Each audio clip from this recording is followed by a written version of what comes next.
Appreciate it. It is awesome to be here. Awesome to be here. A little background about our morning. Woke up at 4 a.m. We had our fourth 6 a.m. conditioning session this morning. Had a couple lift groups after that. We're going to get it rocking and give you a great talk this evening. I'm extremely proud and honored to represent Kent State University here at the University of Tennessee. This is a beautiful facility. It's an awesome clinic, and I'm truly humbled and honored to be in front of you. A couple things. First of all, I'd like to do kind of start things out a little bit. I think we always have to give gratitude to our student athletes, because really that's what it's all about. And I will tell you, we have unbelievable kids at Kent State University. I'm extremely proud to represent them and represent their effort. Coach Hazel, head football coach. I've known Coach Hazel for 5 years. I'm blessed to work with Coach. Met him obviously at Ohio State, and he was afforded the opportunity at Kent State University. I did not hesitate. Probably wouldn't have left Ohio State to work with any other person. Extremely blessed to have him as a boss. The strength staff, my staff who couldn't be here, I'm the only one who works just for football. Everybody works for football, but everybody else has different responsibilities, and they were busy today working with other sports till 12 or 1 o'clock, so they couldn't make it. But obviously, it's all about them. It's nice to see Billy in the front row as a former intern. Now he's a paid intern at Ohio State. He's doing a great job. But it all starts with those guys. Ryan Gerhardt's a full-time assistant. Kyle Farrell and Ren Vale are the 2 graduate assistants, and it's tireless effort. They do a wonderful job. And obviously, Coach McKeefery. Mac is my mentor. He's a guy who I would not be here without. Like he said, I coached high school football at Pickerton High School right outside of Columbus, and was one of those guys who sent my resume to probably every Division I, 1AA, 2, and 3 place that you could possibly imagine, wanting to try to get my way into the profession. And I heard back from one guy pretty quickly. And if you know anything about Mac, and you email him now, you're going to get something back pretty fast. And he said, "Hey, DD, I got an internship for you, possibly." And I hung up the phone, made a plane reservation, was down there the next day. And didn't promise me anything, called me a week later, said, "Hey, you got an internship." So the experience that I learned with Mac has been instrumental in my development, and I would not be here without him, so I'm extremely grateful for the opportunity he provided me. Former colleagues, blessed to work with all those guys, Jim Tressel and the former Ohio State staff. Just the lessons you learn from clinics like this and from talking to people and the people you interact with here over the next 48 hours, that's what makes you a better coach. And you can't just listen, you've got to ask. If there's something that doesn't make sense, shit, holler at me when we get done. I'll sit down here till 11 o'clock until it makes sense, and we'll go over. That's another way you learn. And guys like Mac and Rich Lansky and those type of guys are guys that you learn from, and it's obviously what makes you better. Some of the best advice I've gotten as a coach is simply this: to do your job. You do your job. That's what you do. And I think this is the best profession in the country. I'm going to tell you that right now. It's the best profession in the country. Because ain't nobody see these dudes like we see these dudes. You know what I mean? You can be on the road and you can recruit. You can do these types of things. I'll tell you where I want to be, because I want to see them when they're bleeding. I want to see them when they're sweating. I want to see them when they're questioning what they're doing. And that's why we do what we do.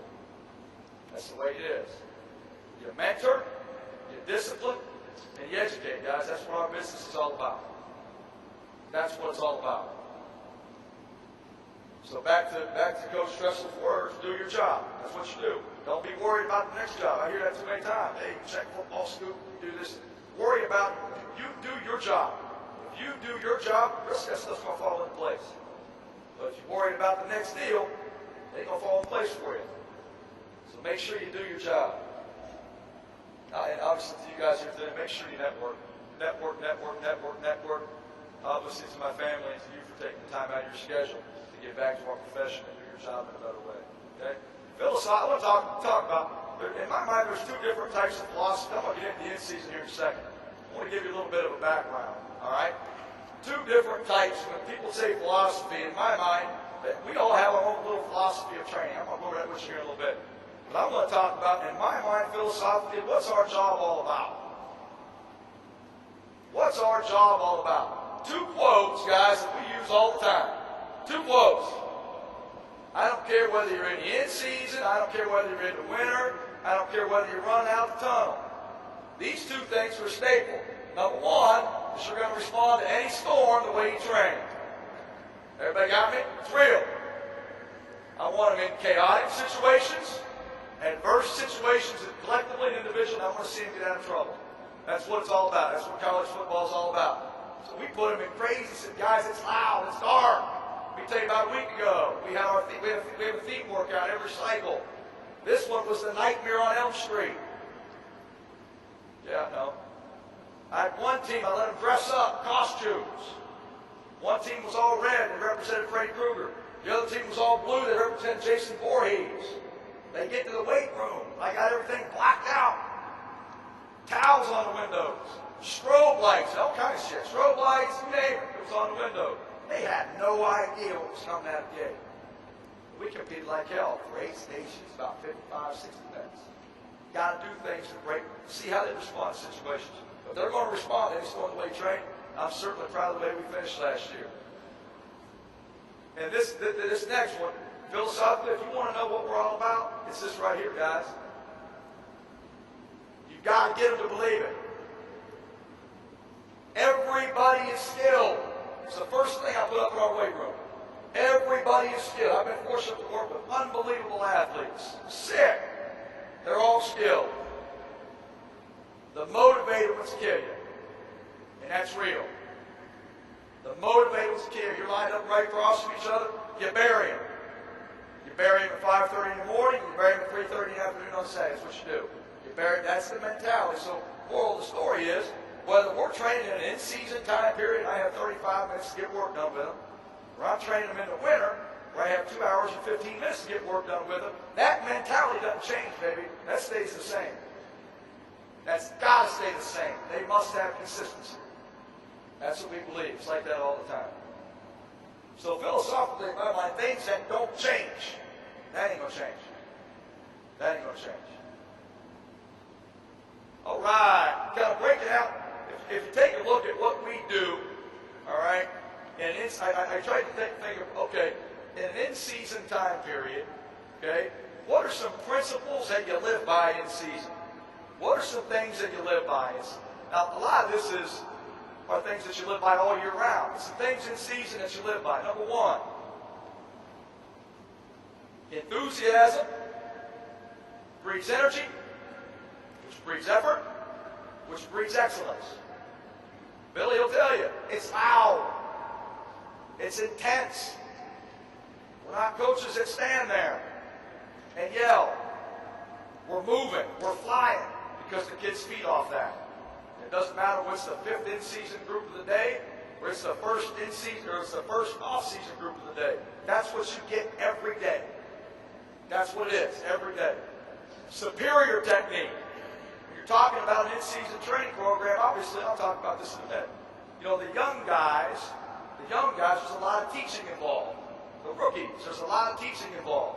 But our older guys that are playing a lot, we want to make sure that whatever we're asking them to do, they can do it extremely well.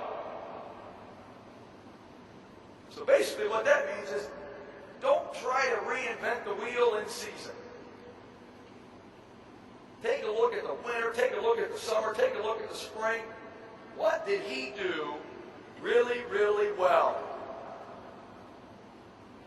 Start with that and gradually add some variations. But whatever we want to do in season, our technique has to be superior.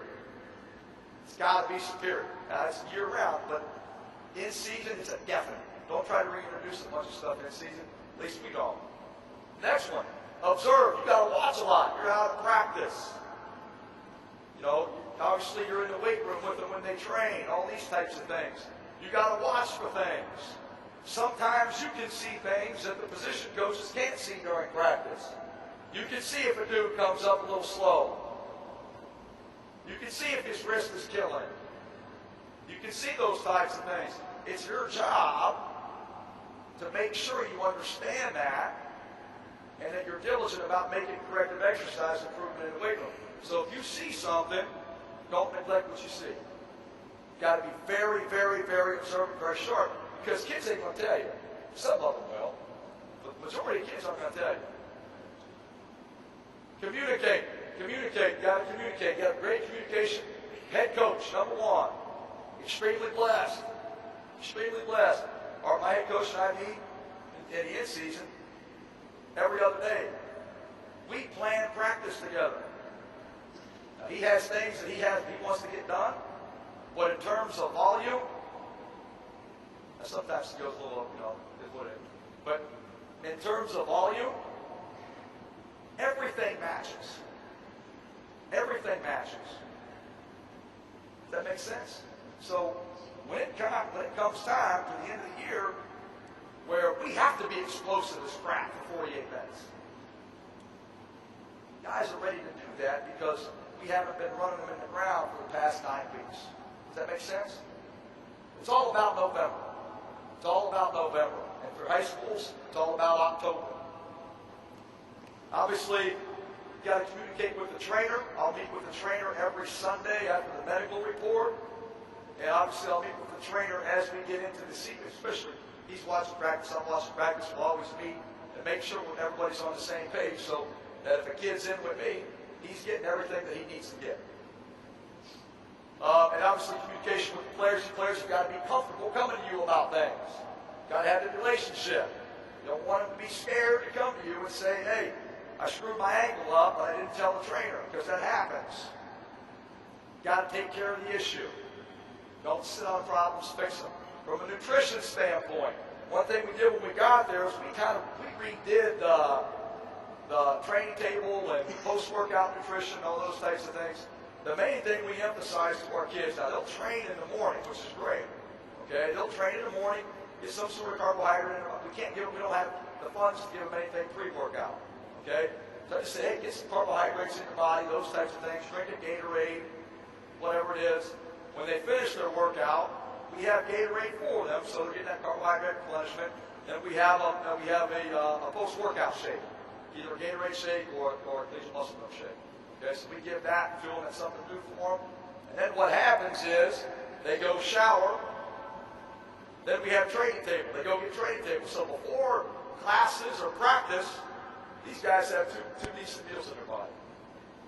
Okay, and as you guys know, if someone wants to say, hey, what's the major difference between high school and college?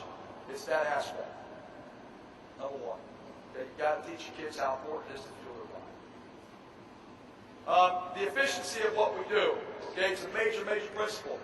We record everything, and you'll see what I mean when I get into the presentation a little bit longer. But guys, we record a crap out of everything. Because I want to know what he did last week. I don't want to have to guess. Because what happens if dude loads too much on the bar? Who's to come back on? Every time. Record it all. Record it all, record it all, record it all. It's a lot of work. I'll give you some tips on how to do that a little bit more efficiently. Smaller group training. Why do you think you want smaller group training in season? So you can see everything. Right? So you can see everything. So when I go over the schedule here, you'll see that. And obviously we want to have progressive overload in everything that we do. Okay? We want there to be specificity. That way in the in-season, law of specificity says you're either doing the skill or you're not doing it at all. So, in season, what I kind of mean by that is the volume is going to be a little bit more position specific. Okay? We're going to train at a pretty decent intensity. Okay? Because we have to maintain, we have to build a little bit for those guys that are playing throughout the year. But what's going to be very specific is going to be the volume of work. And then obviously competitive, what I mean by competitive is right here. This is an in-season competition thing that we do. What we did is we divided up the team into we divided up the whole team into different teams. We named the teams after former Kent State greats. Josh Cribbs, Harrison, those guys, Stan Muir. All right? So they represent a former guy. Everything we do has a point value. Everything. It's got a point value. Everything. Special K awards are production awards. These are game production awards. Coaches Award, Special K Awards. It goes on your team competition. Strength accountability. If a guy has an accountability issue, he's late for his appointment. If you get a young dude who breaks a PR or something like that, he gets strength points for his group. Speed groups, okay? This is how we condition in season. All right? Here's what we do. And I do this year round. Okay? We really do it in season, a lot of conditions straight. So I take the team, the whole team. I organize the team from the fastest guy to the slowest guy. Rank them by their 10 and their 20. All right? You build speed groups. You can make them as big as you want, depending on the amount of time that you got. All right? We put ours in groups of 4. So the 4 fastest dudes are right here on the line. Now this could be before a lifting session. This could be in the Coach Hazel comes up, hey, DD, hey, we're sluggish, take them. It could be period 8 during practice. I blow the whistle 4 times. It's jumping. It's jumping. First 4 guys are on the goal line. Whole rest of the team's like this, making a big tunnel. They're about to race. Call out the first 4 names. The winner moves up the speed group. The loser moves down the speed group. Okay, now in season, we do 10s, maybe 15s. Okay? It's extremely explosive and extremely fast. Okay? We don't do a lot of half-gas work and things like that. Personal experience, I found that get 15 weeks in, dudes are burned out. They're burned out. So we want it to be extremely fast. Okay? And then after we do the speed groups, what happens is we'll post them in the weight room, the speed groups for the next week. These guys are foaming at the mouth. They do not want to drop down. They do not want to drop down. So that's how we condition in season. And obviously they'll get points for their group if they win. Deductions. Miss a class, lose a point. Late to training table, lose a point. Late to workouts. Yeah. Little things like that. Loafing on the field, lose a point. Right? Not spotting when you're supposed to spot, lose a point. No colors on the bar, lose a point. Everything they do, there's an accountability factor. Everything you can possibly imagine. And baby, it's got to be consistent every day. You can't be great for a week and a load of crap for a day, or they got you. It's got to be every day. All right. Now here we go. In-season training schedule. 2 defense specialists are what we call our blue group. Our blue group. Okay? Those are guys, predominantly, let's call those the travel guys. Okay? Blue group. Our red shirt guys and our scout guys. Now, you might have some juniors and seniors that don't play that are part of that gold group. Okay? Blue group will train 3 times a week. Gold group will train 4 times a week. Now, we didn't quite do this schedule last year. Okay, we did close to it, but now I know exactly what we want to do this next year. Okay? The blue group, both groups will train on Sunday. And I'll get into what we do each day too. The blue group and the gold group will train on Tuesday. The blue group will have an option. They can train their second lift on Wednesday or Thursday. Gold group Thursday, Friday. Our Sunday schedule, you can see our times here at the bottom. Tuesday, Wednesday, Thursday, AM time. 6:30, 7:30 AM, 10, 11 AM. Those sessions are about 35 to 50 minutes, depending on where we're at, whatever the situation is. All right? Total body, recovery, metabolic type work for the blue group on Sunday. Those are the guys who play a bunch. Okay? Now, I get into this. If the guy's feeling good, if he's on a travel squad, he played 10 plays, and he wants to go a little heavier, as long as we're where we need to be, and he's not out of line, we'll go a little heavier. I'm not going to hold the kid back. You've got to be very smart what we did the previous week. Understand that. In season, there's a lot more individualization in things. You have standards and things that you want to follow, but there's a lot of rules. Some guys are going to feel great, other guys are going to feel like crap. And it's your job to know what to do. Tuesday, the blue groups, again, everything is really a total body difference. I hit a little upper and a little lower. But on Tuesday, there's a lower emphasis. And our cheetahs, the team's broken up. Our bears are our big guys, right? Our lions are our big skilled guys, and our cheetahs are our speed guys. Receivers, defensive backs, tailbacks. Okay? So the guys that play in a 2-deep roster that are cheetahs are going to lift Tuesday after practice, since Tuesday is a higher volume day for those guys to practice. Okay, obviously they're going to be on the field, but we're going to get some real good 40-45-minute session with those guys after they get out of meetings. Gold groups is the basic upper-lower split. You don't get into this. We train everything with the total body movement at the beginning, but when I say upper-lower, I'm talking about your money exercise, I'm talking about your major movement. Okay, it's what the emphasis point is there. All right, now, from an organizational standpoint, this is how we organize. All right, this is how we organize. Beginning of the day, the whole staff comes in. They're given a sheet. Here's the flow. Here's who's responsible for what. If a guy's injured, who's the coach that's specifically assigned to the injured guys? Okay? All right, we've got to have that. And then, are there any questions? So understand that there's no gray area. So if you have coaches that are working with your guys, if you have 2 assistant coaches that are working with your guys, and it's an in-season time, no gray area for those coaches that are working with them. Everything is black and white. So after that, you'll see that our players, and I'm talking about this here, are going to arrive 10 minutes before the session to do some pre-work. I have a pre-work deal for them, and this is just obviously for tissue quality. We're going to foam roll, and I'm going to do an active stretch with them. They know that. We started this winter, and it's going to be something I'm going to carry on year-round. Okay? Because nobody's late. Right? Nobody, especially skilled guys, them dudes stretch all day. They're here, they're good. So they get here early, right? 10 minutes early, stretch and foam roll, the routine's close to form. It's like clockwork. Okay, we start on the line.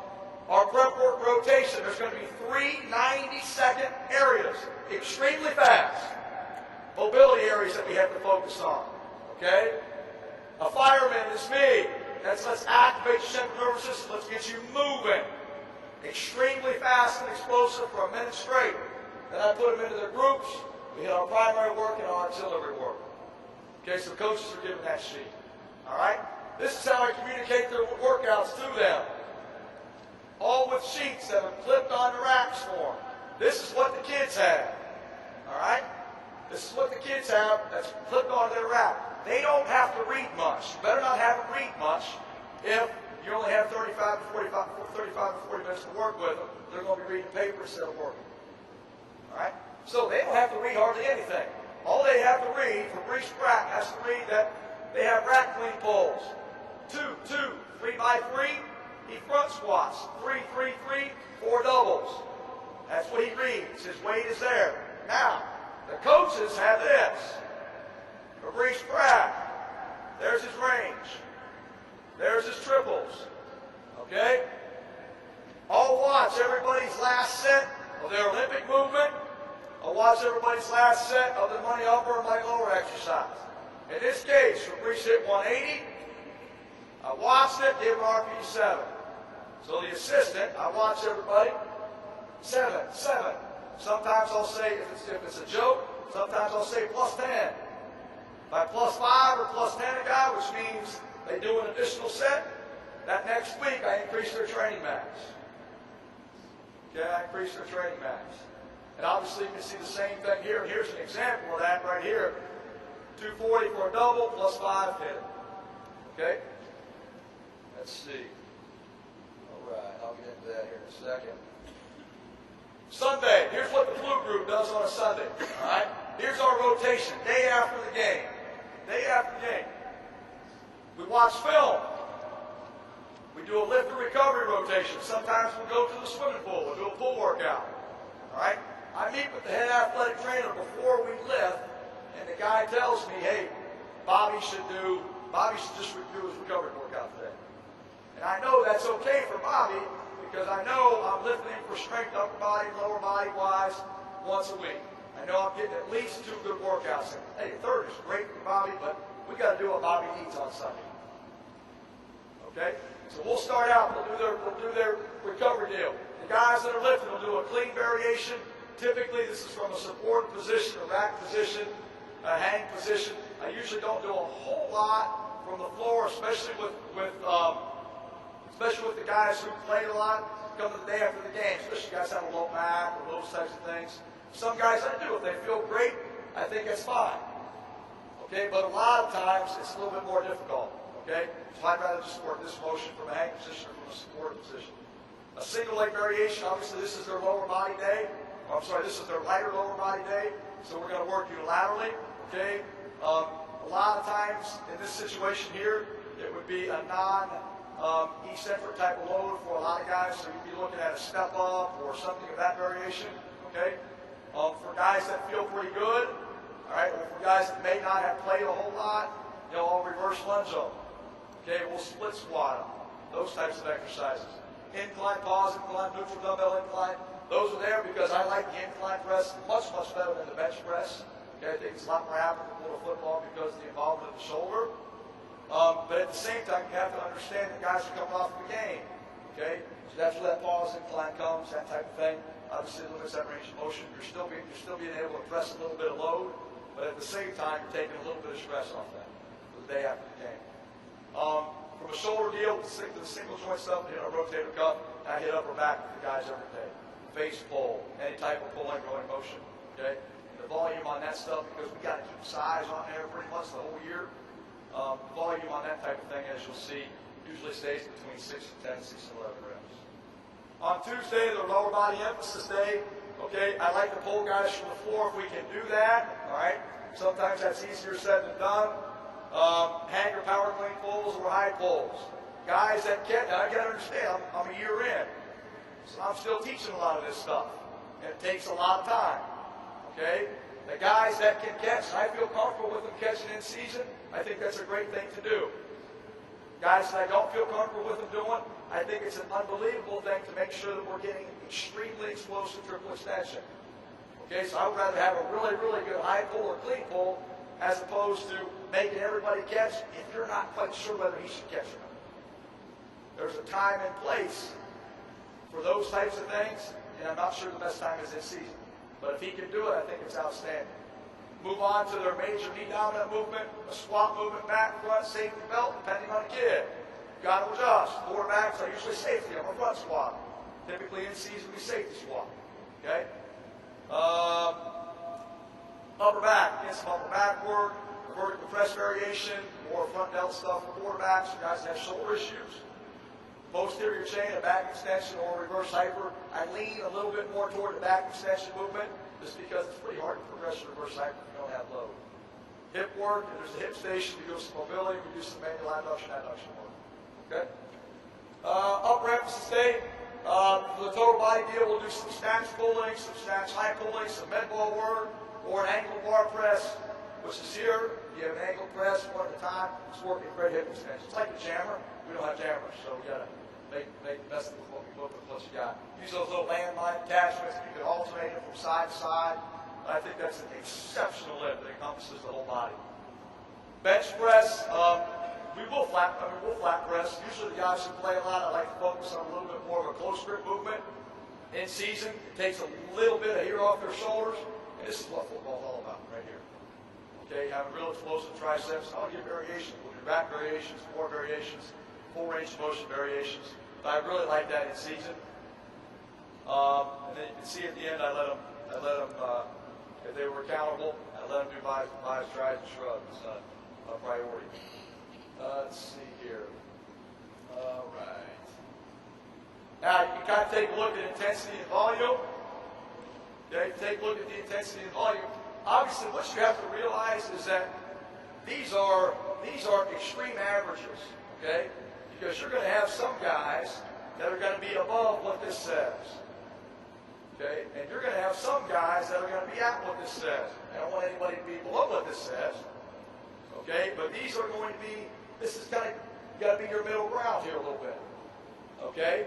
You got to have a starting point in season. But I will tell you this. It looks pretty on paper. But football's a crazy game. It's a grueling game. You've got to be, your hardest job, in my opinion, is in-season training, is manipulating volume and intensity in the in-season to make sure that your guys are fresh where they need to be fresh at. Major point of the story is this, okay? I do our heaviest work in season right here. weeks 9, 10, and 11, with our money exercises, with our lower body money exercise, with our upper body money exercise. Our Olympics guys are heavier at the end. Our pulls from the floor, those types of things are a little heavier at the end, and I'm complementing that with more of a dynamic effort up here with our money upper and our money lower. Okay? But we're still getting some pretty good strength work. Fill out right here. Fill out. No, fill out. Yeah. Right there. Probably. But we're still getting some pretty good strength work because I have the intensities on our auxiliary exercise at 80 to 85%. Now, I give our kids numbers and weights on everything that they do. Okay? So I give them dumbbell weight. All right? Pretty simple formula. Take about 72 to 76% of their bench press max. Okay? Divide that number by 2. That's going to give you a pretty good range of dumbbell weight for those guys that use on a flat dumbbell press. An incline press, I go anywhere by 68 to 71 or 72%. Guys, you want to eliminate guesswork. You want to eliminate guesswork with your kids in season because they're going to pick the heavy stuff. Or they might pick the stuff that they might as well go run around the block instead of lifting. Okay, so take away the guesswork and those types of things. All right? This gives you an example here of really kind of where I like to stay in terms of program design. This gives you a range of intensity. This gives you a range of reps per set. Okay? This gives you a range of volume, total volume for exercise. This gives you your rest interval. Okay, and then obviously I put some sample programs on here on how I might load on paper a linebacker tight end or fullback type. Okay? Now, mind you, if a dude's feeling good, I'm going to let him go up a little bit. And then that next week, I just have to understand where he was. I have to be able to manipulate the training back so that we're constantly progressing. But I'm not going to hold a kid back. The only time I'm going to hold a kid back, really, is if there's a major technique issue. But we can add a set or two if the kid's feeling really, really good that day. All right? And then obviously a sample loading exercise for a wide receiver defensive back type is this right here, where I don't like to do a whole lot, and I found this, I've tried it both ways, a whole ton of loading a receiver or defensive back right after camp's over. Because what I find is, you guys have all been involved in, these dudes run during camp. Run, rep after rep after rep after rep after rep. And I'm going to tell you what, this year, I barely touched their legs for 2 weeks after camp. They said, Coach Mike, God, that was awesome. They come back week 3, they got some stuff on it, and you can start juicing them up a little bit. Okay? But you got to be conscious of that. Okay? We all kind of want to get in the habit of, hey, this is week 1, we got to roll. Know your kids and know what they've been through. That's hard to run that volume with those receivers and defensive backs run. Okay? And then, I might progress into a dumbbell split squat, and then a dumbbell front squat, and then get into our progressive type things. Okay? Let's see here. Now we're moving on. This is what the coach's sheet will look like. All this is in your packet. Okay? If you have questions, you can ask me those questions. But this is what the coach gets. This is what he gets. And on the back of this is his recording sheet. At the end of the day, we sit down and meet as a staff about what they saw. We put everything from their recording sheets into the computer. Okay, at the end of the week, bam, bam, bam, bam, bam. I know exactly how I'm progressing guys moving into the next week. Okay? The last thing I'll touch really quickly on is our goal guys. These are the guys that we want to get stronger. We have to get stronger. They're new guys. They're training 4 days a week. Very typical upper-lower split. I train their upper body heavier on Monday, their lower body heavier on Friday. Tuesday and Thursday for those guys are a little bit lighter because they're taking a ton of reps for rank practice, a lot of scout team reps. So you want those guys to make sure that they do a great job with that. But at the same time, we got to get these guys stronger. I'm not going to insult your intelligence by reading to you, but understand that from an Olympic standpoint, teaching, a ton of complexing. A little bit more plyometric. If I can't load them the way I want to with an Olympic movement, we're going to jump. But they're going to train at an extremely explosive pace. But they're going to be ready to do the things that I really, really want to do when their body's ready to handle it. Okay? One thing we do with these guys is I train their posterior chain every day. I alternate between moderate to high reps using a straight leg, a bent knee movement, and then obviously the volume is much, much lower on a straight legged movement. Okay, but I train the posterior chain every day because as a young athlete, you see two things. Shoulders are weak, back and legs are weak. Okay, so we hit that right away.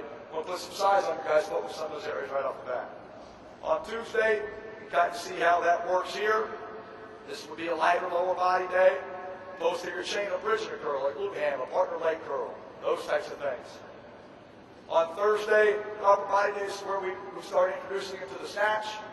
Okay, they'll always have a complex progression, starting with your overhead squat, your balance, your heave balance, all of those types of things. Making sure that they're good at those exercises. Using those exercises on ways to loosen up the shoulders. So on a shoulder mobility station, they don't think that they're working the mobility of the shoulder. They think that they're working on we're killing two birds with one stone, finding ways to maximize our time. And then on Friday, this is early in the morning, their heavy squat day. All right, heavy squat day, RDL day. And then we have some fun. We compete them like crazy at the end of that day. Okay, so that's our competitive day. We got a bell in the weight room. Dudes break a record, they ring the bell. Doesn't take much. Doesn't take much. Here's the deal for them, goal intensity and volume. Major point of the story is this. These are all of our freshmen, all of our new freshmen. Teach them technique. If their technique is good, get a little rep max on them. Then accumulate them, intensify them, and get them stronger.